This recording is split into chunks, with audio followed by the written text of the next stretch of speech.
যেই সময় আমি বক্তব্য দিয়েছিলাম সেই সময় বাংলাদেশে সেই ফ্যাসিস্ট আওয়ামী লীগের সময় ডক্টর ইউনূসকে দিয়ে একটা ফুলের দোকান খোলার মতো সাহস কারো ছিল না। সেই সময় ওনাকে আমরা গ্লোবাল অ্যাসেট হিসাবে আখ্যায়িত করেছিলাম। আমরা যখন জেলে থাকি, জেলের থেকে আমরা যখন শুনি ডক্টর ইউনূসের উপর এই দায়িত্ব দেওয়া হবে, আমরা আনন্দিত হই, আমাদের খুশি লাগে এবং সাথে সাথে আমাদের একটা হোপ দাঁড়ায় বাংলাদেশের একটা ভবিষ্যৎ নিয়ে। আজকে ডক্টর ইউনূস সাহেবকে একটা কথা বলতে চাই আমরা। ইউনূস সাহেব, আপনার ক্ষমতার উৎসকে, আপনার ক্ষমতার উৎস জনগণ। যেহেতু সংসদ নাই, আপনার ক্ষমতার উৎস আমরা, রাজনীতিবিদরা, সুশীল সমাজরা, ব্যবসায়ীরা। আজকে আপনি যে সংস্কারের কথা বলছেন, সাধারণ মানুষের কি সংস্কারের একটা প্রস্তাব আপনি নিয়ে আসছেন? আজকে 28 লক্ষ মানুষ চাকরি হারিয়েছে বাংলাদেশে, কই তার সংস্কারের তো কোনো কথা বলে নাই। আজকে ব্যবসায়ীরা হাহাকার করতেছে, এনবিআর দিয়ে এবং বিভিন্ন সংস্থা দিয়ে তাদেরকে শেষ করে ফেলাচ্ছে, গার্মেন্টস বন্ধ হয়ে যাচ্ছে, কই তাদেরকেও কথা বলার কোনো জায়গা নাই।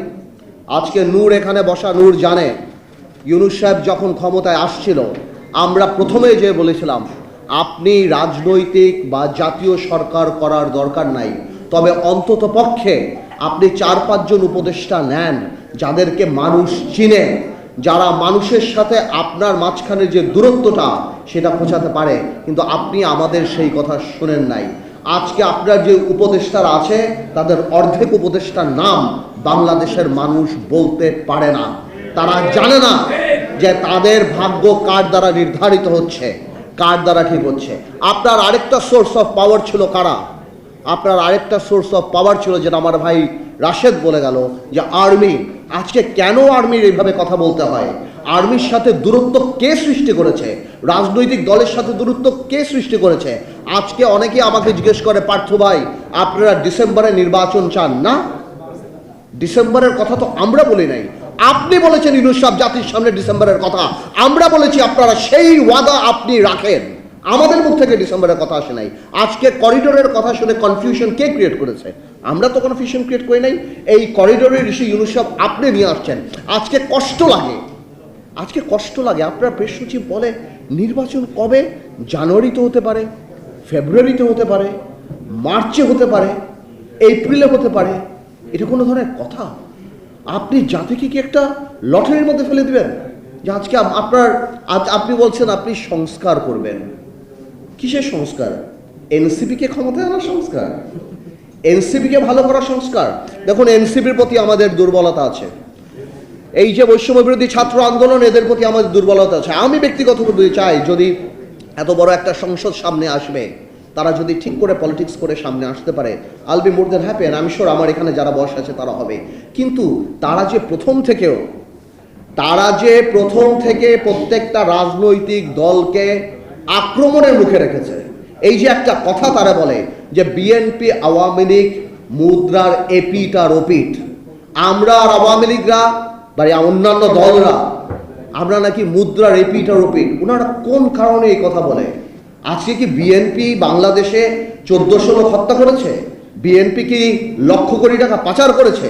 বিএনপি কি 3টা জাতীয় সংসদ নির্বাচন, দিনের নির্বাচন রাতে করেছে? মাথায় রাখতে হবে, আওয়ামী লীগ কোনো রাজনৈতিক দল না। Awami League is a criminal enterprise. BNP আর আমরা রাজনৈতিক দল। আজকে বিএনপিকে আমি ধন্যবাদ জানাই যে বিএনপির মতো এত বড় একটা রাজনৈতিক দল, হয়তো ইলেকট্রাল রেটে আমরা ওরকম ইম্পর্টেন্ট নাও হতে পারি, কিন্তু রাজনীতিতে হয়তো আমরা রেলিভেন্ট। আজকে বিএনপি 31 দফা করার সময় আমাদের সাথে কথা বলেছে, আমাদের কাছ থেকে অনেক ধরনের অ্যাডভাইস নিয়েছে। এই পদক্ষেপকে আমরা স্বাগত জানাই। কিন্তু কষ্ট লাগে এনসিপি আপনাদের জন্য, কারণ আপনারা এর মধ্যে ইনক্লুডেড, অন্তর্ভুক্তি হতে পারেন নাই। আপনাদের দম্ভ, আপনাদের অহংকারের জন্য। মনে রাখবেন, সরকার চালানো আর সরকার নামানো এক জিনিস না। আজকে ইউনূস সাহেব, আপনাকে আরেকটা কথা বলি, আপনার অ্যাসেট কি? You are not a politician. আপনার অ্যাসেট ইন্টেগ্রিটি, আপনার ক্রেডিবিলিটি, আপনার অ্যাসেট। আজকে যখন আমরা দেখি আপনি আদমের লাইসেন্স নিচ্ছেন, আপনি ইউনিভার্সিটির লাইসেন্স নিচ্ছেন, আপনার অনেক কিছু মাফ হয়ে যাচ্ছে। আপনার ওখানে যে উপদেষ্টারা বসা, সেই উপদেষ্টারা রাত্রেবেলা এনসিপির সাথে বসে, সেখানে বসে কোন কফি হাউসে বসে সবকিছু ঠিক করছে। আপনার মন খারাপ, আপনি পদত্যাগ করতে যান, সেই জিনিস আমাদের জানতে হবে এনসিপির নেতা নাহিদের কাছ থেকে। এটা আমাদের জন্য লজ্জাকর ব্যাপার। আপনি আজকে যে পারমিশনগুলি নিয়েছেন, এই পারমিশনগুলি হয়তো কোনো একটা গণতান্ত্রিক সরকার আসলে আপনি নিতে পারতেন, কিন্তু আজকে নিয়ে আপনার ইন্টিগ্রিটি অ্যাটাক করার, আপনার ইন্টিগ্রিটিকে প্রশ্নবিদ্ধ করার কোনো দরকার ছিল না। এই জন্য আমরা বলতে চাই, আমরা জানি আপনি রাজনীতিবিদ না, আমরা জানি আপনার আশেপাশে রাজনীতিবিদ নাই। আপনি এখন নির্বাচনের ডেটটা দিয়ে দেন বাংলাদেশে। আমরা সবাই বলছি যে ডিসেম্বরের মধ্যে নির্বাচনটা আপনি যদি দিয়ে দেন, এই দেশে সব কিছু একটা লাইনের মধ্যে চলে যাবে। আজকে ব্যবসায়ীরা ইনভেস্ট করে না কোথাও, তারা মনে করে ভাই ইলেকশনের পর কি হবে, প্রশাসন কারা আসবে, কোথায় কি হবে, চাকরি বাকরি ব্যবসা থেকে আরম্ভ করে সব কিছু আপনি একটা কনফিউশনের মধ্যে আপনি ফেলে দিয়েছেন বাংলাদেশে। আজকে আমাদের কষ্ট লাগে, আমি রিপিট করতে চাই না, অনেকেই বলে আপনি বিদেশের মাটিতে কত বড় মিসলিডিং ইনফরমেশন দেন। আপনি বলে একটা বিএনপির মতো একটা রাজনৈতিক দল ছাড়া আর কেউ চায় না। তো আপনি তো ওই রাজনৈতিক দলটার দৈর্ঘ্য হওয়ার প্রস্থের কথাও জাপানে বলে দিতেন যে ওই রাজনৈতিক দলটা কত বড়, ওই রাজনৈতিক দলটার সাপোর্টেই আপনি যে ওই চেয়ারে বসে আছেন, ওই রাজনৈতিক দলটার সঙ্গেই যুগপৎ আন্দোলনে আমরা সবাই ছিলাম। তাহলে এত বড় মিসলিডিং ইনফরমেশন আপনি দিতে পারেন না।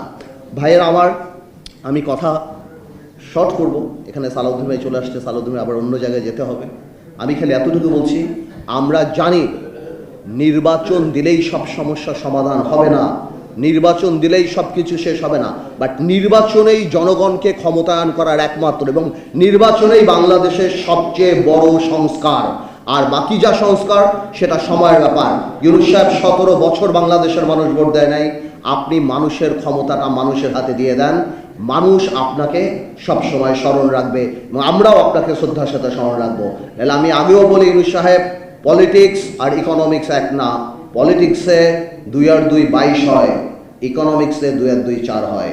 আপনাকে অনেক ধন্যবাদ।